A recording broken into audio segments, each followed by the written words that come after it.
All right, guys, in this video, we're going to be talking about the incomplete auction. This is a pattern that we like to look at for the volume profile. Typically, with the incomplete auction, we are looking for a shift in market structure. It is seen around when you're doing a value retrace, you're breaking back through a value low or a value high of a previous day, but you do not finish that entire retrace. If you guys watch my videos on failures to rotate, it is very similar to that pattern.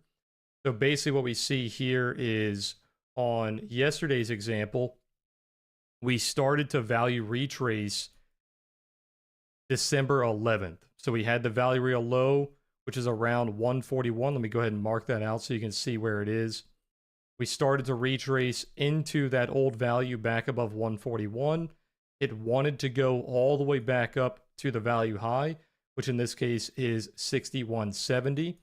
But you can see on yesterday's example, we did not finish that entire retrace.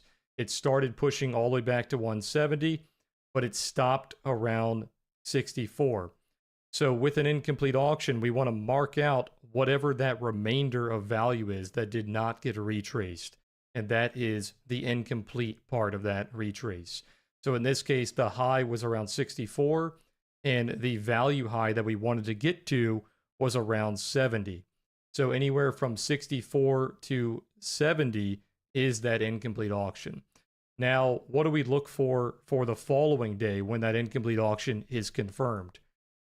Basically, you want to look at this as a value gap, kind of like how you would treat a rollover gap or a single print. These are areas that like to get filled in. If they are not filled in immediately, so basically the following day, if it does not fill in that incomplete auction, it is typically signaling a market structure shift. So whatever that market structure was going into that auction, if it was bullish, it is signaling a shift to the downside. You're becoming bearish. If it's an incomplete auction on the downside, let's just pretend like we have one down here. If it was signaling a reversal here, then the market structure is shifting bullishly. Okay. So if the incomplete auction is on the high, it is shifting from bullish to bearish. If the incomplete auction is on the low, it is shifting from bearish to bullish. Okay. So look for that auction to be filled in right away on the following day.